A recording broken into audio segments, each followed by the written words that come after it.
Brother, berlomba-lomba menjadi pahlawan UMKM, sementara marketplace semakin menjadi penguasanya.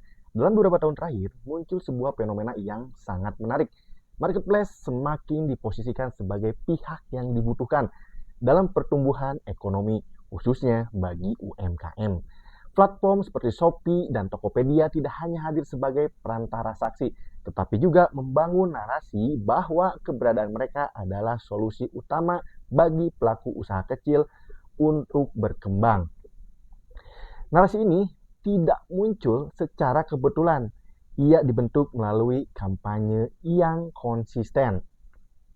Digitalisasi UMKM, perluasan pasar, hingga cerita sukses pelaku usaha yang naik kelas berkat dari platform.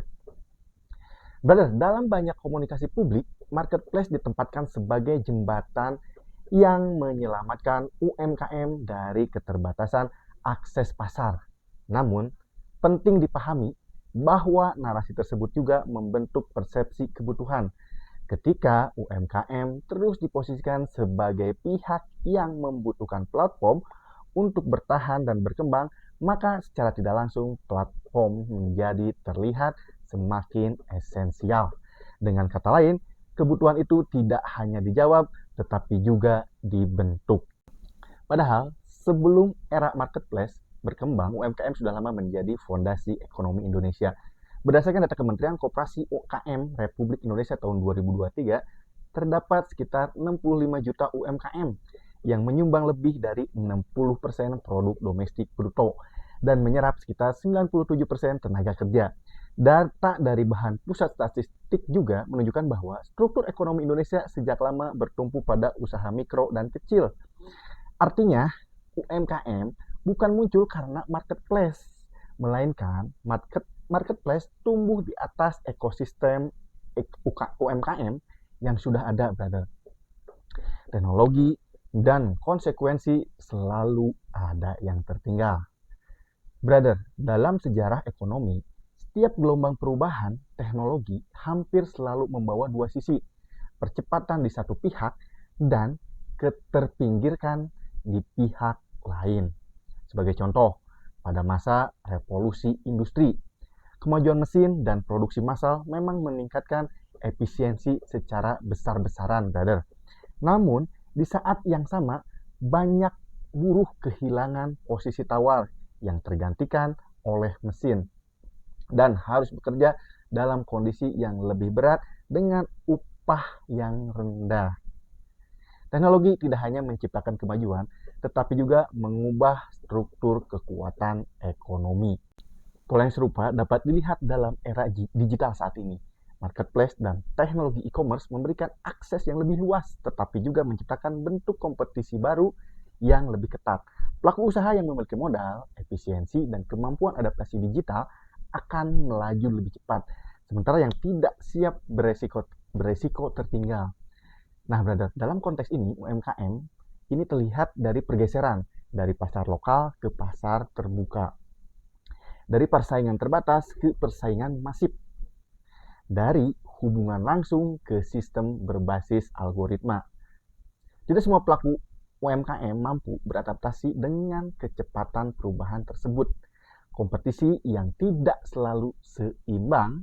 Di satu sisi, digitalisasi membuka peluang yang nyata, namun di sisi lain, marketplace menghadirkan ruang kompetisi yang tidak selalu setara. UMKM harus bersaing dengan distributor besar, brother, importir, hingga produsen skala industri. Dalam kondisi tersebut, harga menjadi faktor dominan. Produk lokal dengan biaya produksi lebih tinggi sering kali kesulitan bersaing dengan produk impor yang dihasilkan secara massal dengan biaya rendah. Jadi akibatnya banyak UMKM tertekan untuk menurunkan margin sementara biaya tambahan seperti layanan platform dan iklan terus meningkat. Brother, dimensi kebijakan ketika arah tidak sepenuhnya berpihak. Nah, kalau kita tarik lebih dalam, persoalan ini berkaitan erat dengan arah kebijakan dari ekonomi. Dalam prakteknya, arus barang impor relatif mudah masuk, proteksi pasar domestik belum konsisten. Regulasi digital tertinggal dari kecepatan platform. Akibatnya, UMKM tidak hanya menghadapi tantangan pasar, tetapi juga berhadapan dengan struktur persaingan yang tidak seimbang sejak awal. Jika kebijakan masih membuka ruang luas bagi produk impor tanpa penguatan produksi dalam negeri, maka tekanan terhadap UMKM akan terus meningkat. Dalam kondisi ini, narasi dukungan berisiko berhenti sebagai simbol saja, brother. Nah, brother, dari narasi kekuasaan ekosistem fenomena yang berlomba-lomba menjadi pahlawan UMKM, pada akhirnya perlu dilihat dalam konteks yang lebih luas. Karena di balik narasi dukungan, terdapat dinamika kekuasaan dalam ekosistem ekonomi. Brother, marketplace tidak hanya menjadi perantara, tetapi perlahan menjadi pengendali. Yang pertama, pengendali akses pasar. Yang kedua, visibilitas produk. Yang ketiga, bahkan pola dari harga itu sendiri, brother. Sementara itu, UMKM yang seharusnya menjadi subjek utama justru beresiko menjadi pihak yang bergantung dalam sistem tersebut. Dan pada akhirnya, pertanyaan yang perlu diajukan bukan siapa yang paling sering berbicara tentang UMKM, tetapi apakah sistem yang dibangun benar-benar memperkuat mereka atau justru memusatkan kekuasaan pada platform.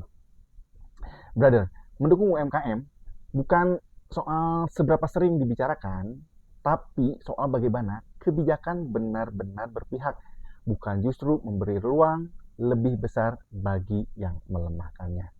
Mulai baca buku lagi, mulai dari baca, lanjut ke cerita. See you, brother.